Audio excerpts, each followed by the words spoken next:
Trevor Story struggled to find his swing at the plate last year for the Boston Red Sox, but a big season from him this year could be a game changer for Boston. You are Locked On Red Sox, your daily Boston Red Sox podcast. Part of the Locked On Podcast Network, your team every day.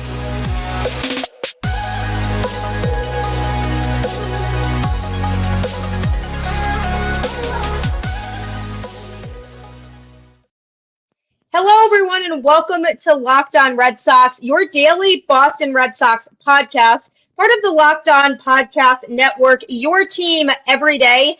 I'm your host, Gabby, former ESPN social media associate, and also currently the host of the Boston Balling podcast as well. And I am here to bring you the latest in all things Boston Red Sox, Monday through Friday, straight to your favorite podcast feed. And the best part, it's all for free. Locked On is your team every day. Baseball is finally back. It's so exciting to have the Red Sox back and playing games that count, because as much as we love spring training, it's definitely nice when the games count towards their record. So it's nice having that. The Red Sox starting the season on the West Coast is definitely less than ideal, but at least they're getting a big road trip out of the way early. And I am here with somebody who definitely knows a lot about the Red Sox and a lot about baseball, hosts the Baseball Isn't Boring podcast, as well as does some work for WEEI covering the Red Sox and does a fantastic job at that as well. Rob Bradford, how are you doing today? Let's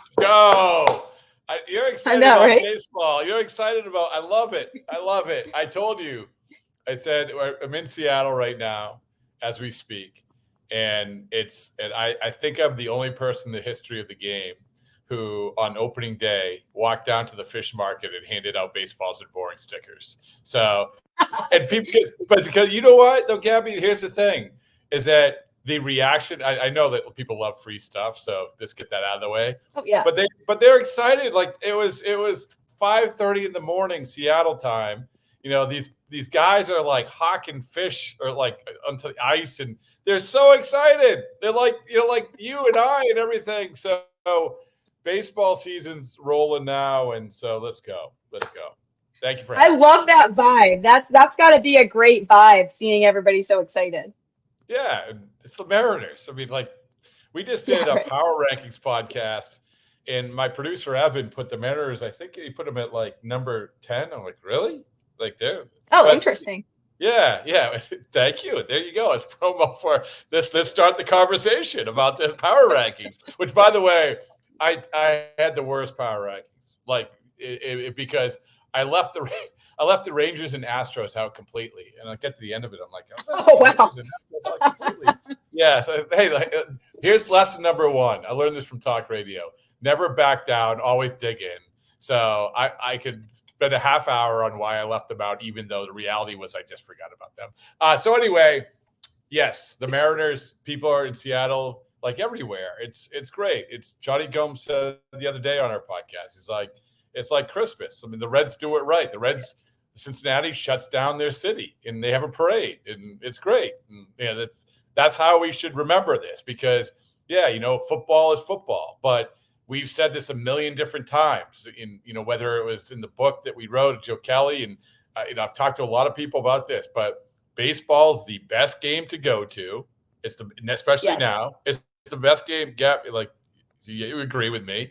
It's the best game to go to, and because you can actually watch what happens.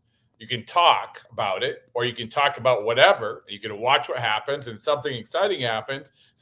Whereas you go to a football game or basketball game, hockey game, it's like the minute you sit down, it's boom, boom, boom, boom, boom, boom, boom, boom, boom. There's none of that. So I know I'm going on a tangent, but I'm sorry, you got me going. Thanks, Gabby. No, it's okay. It's just because we love baseball so much, and that's why we are here today talking about baseball. Because if we didn't love it, that would be a problem. that would be a problem, and I'd probably be out of work. So there you go. Yeah. But yeah, for the Red Sox, it's definitely been an interesting offseason. And going into this season, there are certainly some question marks, particularly about the pitching staff, how they're going to hold up, who's going to perform well, who's not going to contribute as much. But when it comes to the lineup, overall, I actually think the Red Sox lineup is going to be pretty good this year. And one player who fits into that puzzle is Trevor Story, who came back last year after having surgery and not playing for a lot of the season, came back, drastically fixed the Red Sox infield defense. That was a huge problem before he came back. But offensively, he couldn't really find his swing and wasn't able to have the offensive type of season that he wanted to have. And granted, I mean, this guy hasn't gotten a full off season until this year, and now he's finally healthy and ready to go. So how confident are you in Trevor Story's ability to have a successful season at the plate this year? Yeah, he's a good one to bring up, Gabby. And I actually think Trevor Story is going to make the All-Star team. I do. I mean, coming away, I've seen way too much spring training baseball. 6 weeks down in Fort Myers, and also doing a lot of the broadcast for the radio. One of the things you see is a lot of games that honestly, like, a lot of people don't see, and also the interactions and the vibe and the dynamic and everything. But I think Trevor Story is going to make the All-Star team. He was really good in spring. Not that means everything, but I think he hit like 380. His OPS was over 1,000. Most importantly, he was elite defender. And Alex Cora sneakily said one day, he's like one of the best, if not the best, defensive shortstops. I'm like, whoa, wait, best what? And here's the thing, Gabby, is that we haven't seen him, right? And I asked Trevor that. I said, are you looking forward to actually showing people of Boston sort of what I saw in spring training, which is this elite defender and, by the way, a good hitter? Like, because in his time in Boston, he's played about 139 total games. His OPS, collective OPS, is under 700. You know, I believe they have a losing record with him in the lineup. So they haven't seen the guy that they think, and I think you and I think he can be. So yes, to answer your question, I think he's going to have a really, really good year because he's healthy and he's done it before. And I think that's going to be a huge, huge part of this. Alex Cora said it on his radio interview on Wednesday. He just said it in passing. He said, yeah, it all starts with Trevor. Like, because a lot of people, Gabby, would say, oh, it all starts with Devers. It all starts with the rotation. He's like, no, it all starts with Trevor. And if that's the case, that's a good sign. Yeah, I definitely think he's a huge factor to consider this upcoming season. If he can really figure things out at the plate, that's going to be a huge difference maker for this offense. And I feel badly for him because there's definitely been people who are already starting to give up on Story, but the circumstances of when Story came into Boston have not exactly been in his favor. And we know the type of player he can be. I mean, we've all seen it before. And it seems like he's going into this season very determined to show people that he can still be that Trevor Story that the Red Sox originally signed. Yeah, it's funny when you say that. It's like a lot of people have given up on Trevor Story, but I think that it plays in his favor that a lot of people have given up on a lot of people with the Red Sox. I mean, really. And I'm not saying, and this isn't normally you say, oh, that's a bad thing. But for Trevor Story, it's people are sleeping on Trevor Story because they haven't counted on Trevor Story, and they probably won't continue to count on Trevor Story. But they're not really counting on anybody, right? It's this overall, yeah, maybe, but probably not. But so when a guy like Trevor Story is actually good, it's, hey, wait a second, you might have something here. So I think it's an interesting dynamic, and I'll come back to my conversation with him, which is it's very much in his mind that he hasn't shown these people, these fans, like the player that he can be. And he was a very good second baseman, but, without an arm. And then last year, even when he came back, he didn't hit, and he wasn't the defender he is now. So, yeah. So there you go. Trevor Story All-Star game. Yeah, I'm definitely booking that, and I'll go back to this if he does make the All-Star game and make sure that you get your credit for calling that this early when you did. But that would be awesome, and I think would be just a huge confidence boost for him too, and help him feel reassured that he still has it if he does get that All-Star bid. I'm definitely rooting for him. I think he's so talented, and he's just totally gotten just a lot of unfortunate circumstances thrown his way since he got here. So I'm definitely excited for the season he is going to have. Just a lot of talent in this lineup. I'm excited to see what Duran and Casas can do this year after the seasons that they had last year. I think they're going to be huge for this lineup as well. Yeah, I'm not worried about the lineup at all. Like, I'm really not. And I think people, this is sort of the best case scenario Red Sox. This is what they're banking on. But it's easier to take the leap of faith with the guys in the lineup than, say, the pitchers, right? So you look at Story, we've already gone through him. Casas, that's an easy one. Matt Olson comps from middle of June on. You would think it might trend that way. Devers is Devers. And then Duran, people forget. I think Duran's a guy people forget about too. Like how dynamic a player he became. He ended up with an OPS of over 800, and he was vying for league leading stuff. He didn't have enough at bats, but he was vying for potentially going the All-Star game for a little bit. But injuries really hurt him. But in terms of production when he played, it was there. And then I think Tyler O'Neill's a guy who, watching him, I actually think he's going to be a lot closer to the guy in 2021 who finished 8th in the MVP voting than he has been the last couple of years. So then you have Rafaela. He could, even if he doesn't hit like he did in the minors, he's great defensively. So, yeah, I mean, the lineup isn't to me, it's going to be good. That's not going to be the problem, I don't think. Yeah, I actually talked about O'Neill on the show yesterday, too. He's definitely somebody who intrigues me as long as he can stay on the field.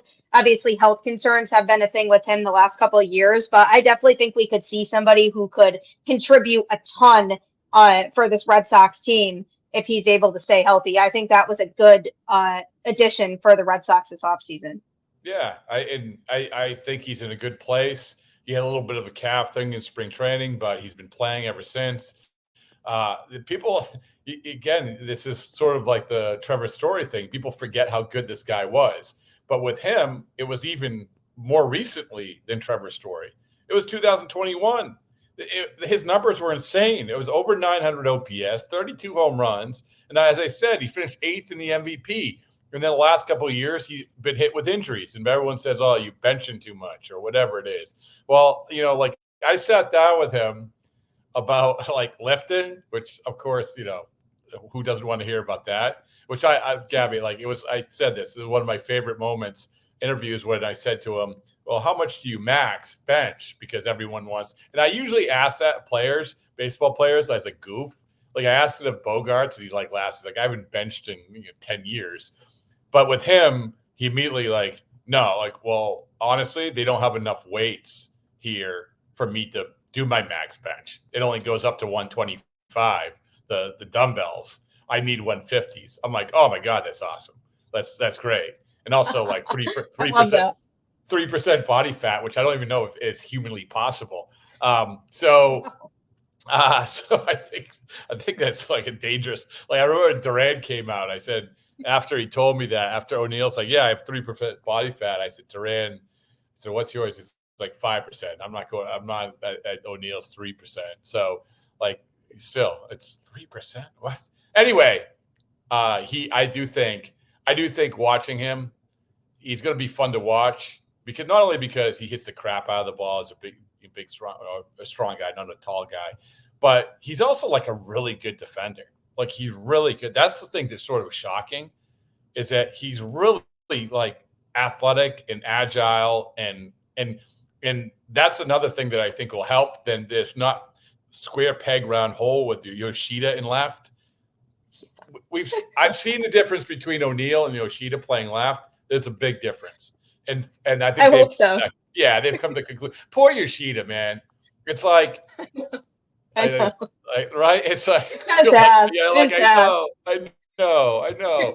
Poor Yoshida. He's a good hitter, right? He's going to hit his 15 to 20 home runs. He's going to hit 280, 290. He's going to have an OPS in probably 700s, high 700s. Good for him.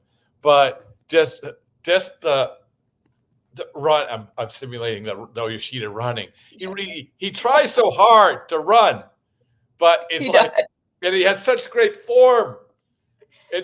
Yeah, but he's so slow, and when he gets to a ball, he'll catch it. It's all of it. It's just, yeah. He's a useful player, but Gabby, remember a year ago after the WBC? Oh my! He's hitting cleanup. He's behind Yotani. He hit the home run. He's like this. I said it at the time. It was unfair to him. It was unfair. He's like the JD Drew. I don't even think he's as good as JD Drew, but he's the JD Drew of this team, which is it's almost unfair to put this contract on him because he's not that good, but he's still a good player.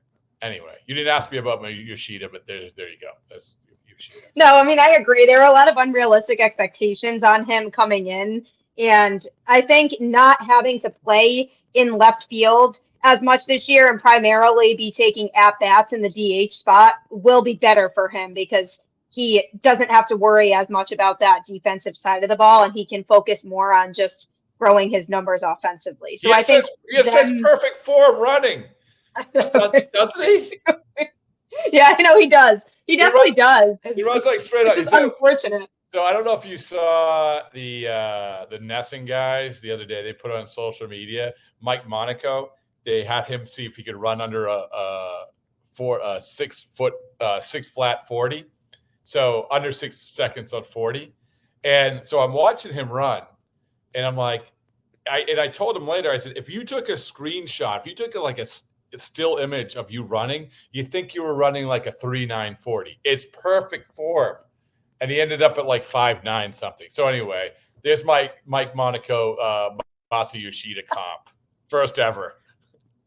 I love that. No, I'm rooting for Yoshida. I mean, hopefully he has another strong season offensively, and I'm just happy that they're taking care of his defense because that was just tough to watch last year. And I'm excited for O'Neill. I definitely think he'll be somebody who can really contribute on both sides of the ball for this team. But like we said before, the issue is not with the offense in the lineup. I don't think that that'll be something that, fans should worry about this year. It is more the pitching staff, primarily due to the fact that there are a lot of question marks in this pitching staff, both in the rotation and in the bullpen. So next we're going to be discussing just some of those question marks and what it might entail for the season. But first, I want to tell you a little bit about FanDuel as we are still in the middle of March Madness. Baseball is here finally, and NBA wrapping up the regular season soon. So what better time than to get yourself on FanDuel if you are not on there yet? It's America's #1 sportsbook. Best way to bet on sports. My fiance firsthand can tell you this because he got into it recently and he's been winning all kinds of money on it. So all you have to do is visit FanDuel.com/lockedon and you can bet on all of these sports and just choose wisely, but also make as many bets as you want because it'll pay off for you in the end. And I promise you from experiencing this firsthand, from my fiance, he loves it and you can too. So definitely head to FanDuel today. And also don't forget either to subscribe to Locked On Sports today on either YouTube or Amazon Fire TV because you can now find it. It is the first ever sports 24/7 streaming channel that we as a network bring to you every day so that you can catch up with the biggest stories in sports every day, no matter what time zone you're in or where you are at. So you can find Locked On Sports today on YouTube or Amazon Fire TV in the free Fire TV channels app. So definitely take advantage of that as well. I am here with Rob Bradford, and we were talking a lot about the Red Sox lineup. Trevor Story, hopefully going to have a big season. Rob even going as far to say that he's going to make the All-Star game. So we will definitely remember that statement as we go along the season here. Yoshida taking more at-bats at DH. O'Neill, can he be a big contributing factor? But the reality at the end of the day is that none of those things are likely as much of an issue as the pitching staff is going to be. You take a look at the starting rotation right now, and you have guys like Bayo and Crawford, who are very much developing, and I'm excited to see how they continue to develop this year with Andrew Bailey working with them. Then you have Nick Pivetta, who turned things around completely when he started pitching out of the bullpen last year and then came back to the rotation at the end. So it'll be interesting to see how he performs this year. And then you have Houck and Whitlock, both of whom have spent time both in the bullpen and in the rotation. So looking at the rotation right now, what is your biggest concern with them heading into this year? There's too many maybes. There's too many, there's too many. We think this is going to happen, and so let it happen across the board. It's a dangerous game to play, and that's where the name that shall never be mentioned again, Jordan Montgomery. That was the whole idea. You kind of knew what you had with him, why you figured out everything else. So yeah, I mean, I can come away from spring training and I can go down that whole list of guys and say Garrett Whitlock, new pitches, new approach, has translated, has looked unbelievable, especially at the end of spring training. Tanner Houck, year off of back surgery, gained weight, going to go deeper into games, who looked great from the get-go. Cutter Crawford, gotten bigger, got more stamina, maybe one of the more underrated guys in that rotation in the world of baseball, or in the eyes of people in the world of baseball. Nick Pivetta, if you want to get all wonky with the guys who measure analytics in spring training, he had some of the best stuff of anybody in spring training. He had the results at the end of last year. And Brian Bayo, there's a reason why he gets that contract. So there you go. There it is. But what happens with injuries? What happens if it doesn't work out? Then you're super, super thin. Cooper Criswell pitched well in spring training. He's plan A. And then there's a plan Z. It goes from there. I mean, that's why, Chase Anderson is the guy they sign, because if one of these guys blows up, it's like, who are we going to bring in when we're down 6-1 in the third inning? Well, here you go, Chase Anderson. And by the way, maybe at some point we might need you to start. He's the Hector Velasquez, Brian Johnson of this team. But the difference is Hector Velasquez and Brian Johnson of this team would probably be one of the members of the rotation, not the backup plans. So, yeah, I mean, I don't want to throw cold water on it, but it's dangerous to go into a season with so many we think, maybe, and we hope for. Yeah, absolutely. I'm looking at this starting rotation right now, and I'm just putting a big question mark. And another thing, too, that was a problem last year was innings, their ability to go deep into games. And as a result of that, the bullpen started to get very fatigued by the end of the season. And we saw the effect of that as they would go into games and having to pull a lot more workload than they should have to. And that's another thing that I'm looking at this season is, can these starters provide innings and go deeper into games? Because I'm looking at, somebody like Tanner Houck as an example of that is, can he pitch effectively once he reaches a lineup the third time? Because he struggles when he is pitching and he's starting to see hitters more than twice. So that's something that I'm looking at too. And just generally with this rotation, are they going to be able to provide enough innings to where the bullpen has a reasonable workload this year? Yeah, and I think that if you look at how they approach the end of spring training, it used to be, and Alex Cora was talked about this, it used to be where you get to a point and then you draw back. You get to 5 innings and you draw back to 3. They never drew back. They kept on going. You had Garrett Whitlock. What did he pitch in Texas that last game? Like 6 innings or something like that. So I mean, that's the idea, that they know this. They know they have to ingrain this. And I find it really, really interesting, which I probably should have a conversation with them about, but I had this conversation with other executives in baseball about how there's this acceptance in baseball of just not pitching a third time through the order. Like, so in other words, minor leaguers and young pitchers, when they get to the third time through the order and they're still in the game, they're like, what? Huh? What? Wait, what? What's going on? Like, I'm still in the game, instead of just believing, hey, I'm going to get through the order again. And that's the mindset they have to have. And it's one thing to have the mindset, but you got to do it. We know that this was a priority. That's why Lucas Giolito was here. So it's a good point by you. It's definitely at the top of the list when it comes to concerns. Yeah, absolutely. And, looking at the bullpen too, I'm intrigued to see some of these guys pitch this year, like Isaiah Campbell, Justin Slaten, Greg Weissert, guys who, the Red Sox have brought in that we're going to need to be reliable out of the bullpen. And then on top of that, you have your guys like, Chris Martin, Kenley Jansen, Josh Winkowski, but are Martin and Jansen even going to be healthy all season? So that's a question mark there too. So now you're looking at a makeup of feeling like some of these newer pitchers that the Red Sox have now brought in that really are kind of forced to have to step up out of the pen. Yeah, well, I was asking Cora, I said, who's going to pitch other than Martin and Jansen? Who's your guy? Like, and he's like, I'll let you know, or you'll find out. And all these guys, it's the same thing where they obviously saw something in them. You go down the list, Weissert, Verdugo trade. Campbell, they got from Seattle for the Urias trade, who I guess actually made the Mariners.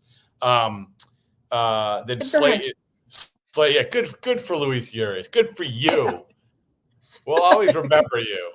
Yeah, right. But, yeah. So the big trade deadline acquisition of 2023.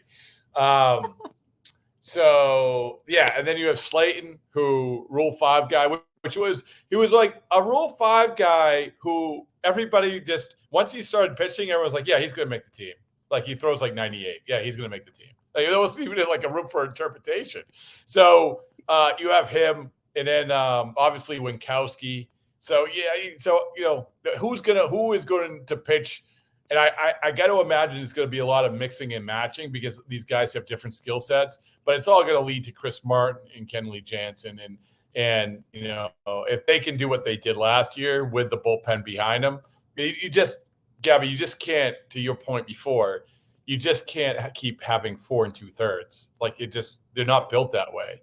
So yeah, so that's a big issue. But I'm with you. I am also intrigued. Yeah, I mean, I think talent-wise, there are certainly a lot of good arms there. I think there's certainly potential. It's just a matter of making sure they are used the right way, and that starts with the starters doing their jobs and, relieving some of that workload from the bullpen. But Chris Martin especially, I mean, if he has a season like he had last year, that's going to be huge again for this pen because he was just so dominant last year. Yeah, one of the best relievers in baseball, right? Yep. Fact. Yeah. Fact. So literally, based on his numbers, he statistically was one of the best relievers in baseball last year. Yeah, we named him in Baseball Isn't Boring the best reliever in baseball last year. And now maybe because he came on the podcast, who knows? But we named him that. So let it be said, let it be done. Yeah, and I mean, Josh Winkowski, too, I know for a while they were considering him as maybe starting in 2024 and then decided to keep him in the pen, which I like. I was happy they did that. I kept saying, on the show before they made that decision that I do think he's better suited to pitch in the pen. Oh, yeah, no question. And it's interesting. I think Alex Spear wrote that about the bone chips in his ankle or something. And I don't think there's any question that for this team, this is the most important thing. And this isn't a knock on Winkowski. I mean, he did very well, but you need a guy who you kind of want to know what you have. And this is the thing, Gabby, about this bullpen. We're rattling off these names, but the way that bullpens are now, it's going to be like, look at the guys they have down in Worcester. Zach Kelly, Brennan Bernardino, some other guys who Lucas Lukey, he's not on the 40-man, but like he's a veteran. They have these guys, and do you know how many pitchers were used in Major League? Here you go. Here's a fun fact. How many pitchers were used in Major League Baseball last year? Take a guess. Overall? Oh, a lot, probably. Yeah, you are correct. A lot. 938. 900. Wow, I wouldn't have even been close then. I was thinking somewhere around 500. There were 3 teams that had used over 40 pitchers. So that's nuts. So the point is is that this is the world of baseball. And the Red Sox are very fortunate because all their guys have options. Like they had all these guys, even the guys, Campbell, Weissert, all of them, they all have options. And so you can do this sort of juggling up and down and back and forth while you absolutely lean on Kenley and Chris Martin. Yeah, I mean, there's definitely some guys that can be moved around in there. I mean, it definitely surprised me a little bit that Bernardino got sent down to AAA. He was a good piece of the pen last year, too. Yeah, I didn't get that. Honestly, I didn't get that. I didn't either. He had a great spring. I liked Joely Rodriguez. Maybe didn't want to lose him, but it's, Bernardino did everything unless there's something, they saw, I don't know, who knows. But you look at not only in terms of his results in spring training, but the eye test, he looked good to me. And he looked good to me last year. So, yeah, but he'll be, again, he's not happy now, but he'll be back. He'll be back soon. Yeah, hopefully. I mean, I was puzzled by that as well, but I am excited to see some of these guys, break out, hopefully, and have strong seasons. But there's definitely still question marks. It's going to, again, come down to that rotation as the source of all of this and then trickling down to the bullpen. But like you said, they have options. They can sub guys into different spots. So hopefully that strategy works for them, with the core being Martin and Jansen, and to an extent Winkowski as well, because at least they know generally what they're getting from him.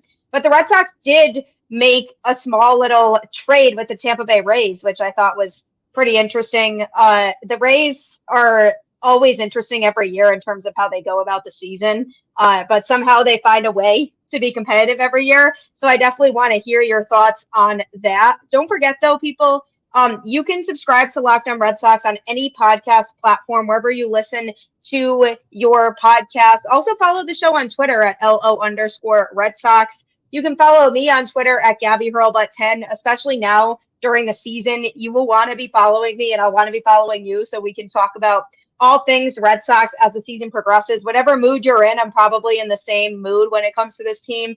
So definitely follow me. I'll take you along for the ride all season long on the show. Wherever you listen to podcasts, you can subscribe. And also subscribe to Locked On Sports Today on YouTube, or find it on Amazon Fire TV in the free Fire TV channels app. It's a 24/7 sports stream, so you can stay caught up in everything going on in sports, no matter what. It's great for Locked On.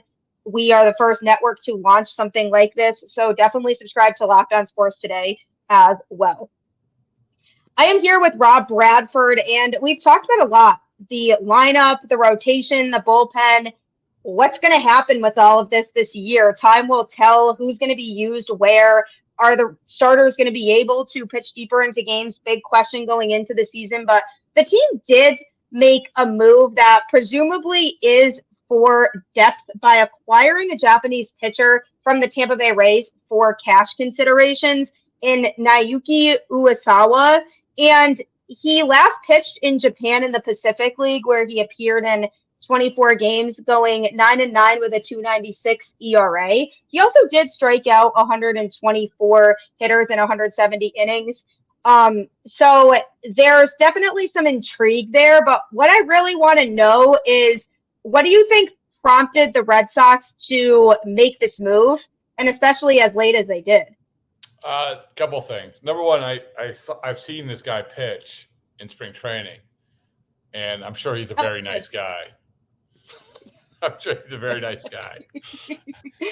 I'm sure he was easy this season. I heard he struggled. Yeah, I heard he struggled. Yeah. I mean, it's not like, listen, it's fastball, whatever. So I'm not going to make a judgment off of spring training. So I think that there's a couple things to understand here, which is, number one, they need depth in the AAA level, especially starting. If they can make this guy into a starter, they desperately need depth. I mean, look at it. I mean, we talked about Cooper Criswell as being backup plan, and then after that, it falls off the cliff. Maybe Richard Fitz is a guy who can step up, which probably is likely. I mean, I think I wouldn't be surprised if he makes a start at some point this year. He's got the stuff to do it. But Brandon Walter was going to be another guy, and he's hurt now. So I think that was the main impetus for it. And you also have to understand where he worked out in the offseason at Driveline. And it's like you can't turn a corner in the Red Sox camp without running into a Driveline T-shirt, So it's or someone on the LinkedIn page. So it's Kyle Bodie, obviously the main guy there. He's with the Red Sox. So I don't think you should discount that either. So whatever. I mean, everyone likes trades. Everyone likes acquisitions. That's super. It's great. But is this going to be more impactful than the Isaiah Campbell, Luis Urias trade? No, it won't. That's a bigger trade. You had two guys who are actually probably going to be major league players. Like, I don't know if this guy is going to be a major league player, but people like it. So there you go. They like the intrigue. They like the unknown. You got plenty of it here. Yeah, I think it's something that excites people because, anything new definitely excites people. Yes. And I think, there's a reason for people being like, oh, what's this? I'm interested because, there's just been a lack of news overall with this team in general this offseason. So I think people were looking for things to yeah. And not to interrupt, Gabby, but you're right. And this is where the Jordan Montgomery thing spiraled out of control. Did anyone look at Jordan Montgomery like what he was as a pitcher? He's a good pitcher. He's a good pitcher. He can give you innings. He's a guy who went on a postseason run. But he's also a guy who is, if you look at team record with him pitching, it's under 500. Even last year it was under 500. And he's a good pitcher. The Red Sox could use him. But Gabby, you tell me if I'm wrong. I get the sense that people like the idea of him more than actually like going to his baseball reference page. Yes. And saying, right? They like the idea of it. They like everything you just said. 100%. Yeah. It's that idea of, we could get Jordan Montgomery. But then when it's all said and done, if he actually is here in Boston, how happy would people be? Yeah. Yeah. They'd be like, he's good, but he's not worth the money. Yeah, he's. There'd be something. I think people just need something to be intrigued about. Yes. And this was a small move, not something that I'm, really expecting to be anything huge or impactful for the Red Sox, but the depth is definitely necessary. I mean, especially from a pitching standpoint. And that's something I will give Breslow a lot of credit for, is that he is a pitching guy. And a lot of the trades that he did make, so far he's brought in arms in return. And that's the biggest need for the Red Sox is arms. And so can they, better develop some of these guys internally? And I'm hoping with the, the coaching changes and who they brought into the organization between Justin Willard and Andrew Bailey to help out with pitching development in the system, I think that's going to be super important long term because the Red Sox haven't been able to effectively develop pitchers internally in a long time. So that's what I'm looking for as well this year. Yeah, I said this to Breslow and I've said it a bunch.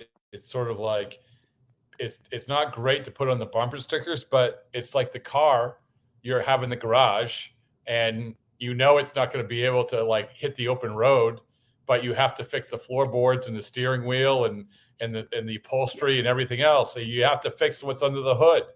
And that's sort of what they're trying to do. And we're going to find out if they do it. Like all signs say they're doing a pretty good job, but at some point they are going to have to be like, okay, here we go. Like, hey, Gabby, Theo Epstein, when he took over the Cubs, it wasn't the Cubs. It wasn't like they were getting John Lester that first year. It was, okay, there you go. We got the young players. Now we're ready to go. That's what they're banking on. Yep. That's what I'm hoping for, and I'm hoping it works out for them. But baseball is back, so everybody can at least be excited about that. Hopefully the Red Sox are able to, come back from this road trip and be in a good spot because that could definitely go one of a couple ways on this trip. But at least they're getting the trip over with. Like I keep telling people, getting a big West Coast trip over with early is going to be huge for this team. And I'm happy that, these 10 o'clock games are not, going to be like as much down the road, and we're dealing with it now and just facing it head on. So I'm happy to have baseball back. Rob, this was an absolute pleasure as always, interacting with you and hearing some of your thoughts on this team. Oh yeah, listen, thanks. And what's your win? Did you do a win total? Yeah, my win total is actually 83. Oh, all right. I said 80 the other day. I think they're over 500, but not much over 500. Yeah, I said 80 the other day. Gabby, I come out of spring training a lot and I have a good feel a lot of times. I don't really have that here. Like I think that I'm more optimistic than maybe I was, but that's a dangerous thing when you don't have enough of the proven stuff. So, in other words, what I'm saying is that I don't know what I'm talking about.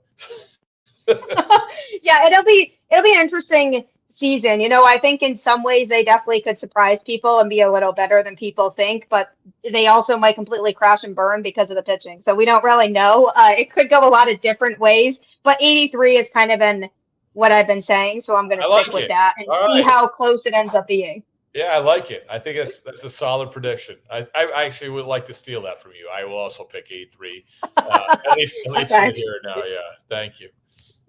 Yeah, you're welcome. Yeah, we'll look back on this and see how close it actually ends up being, as well as with Trevor Story with the All-Star game. But thanks so much again for coming on. I really appreciate having you. My pleasure. Anytime. I appreciate it, and it's just good. It's good to talk with you and also talk about all this stuff. It's easy, right? Just turn on the mics and let's go. So I appreciate it. Thank you. No problem. Yeah, maybe next time I have you on, we'll be in a conversation of, the Red Sox are doing so well this year. Nobody expected this. That would be ideal. I mean, who would have ever thought Trevor Story is going to make the All-Star team? What happened? I have no idea. I know, right? Yeah, that would be fun. But as always, everybody, thanks for tuning into the show. Keep the faith. Try to, at least. Go Red Sox, and I will catch you next time.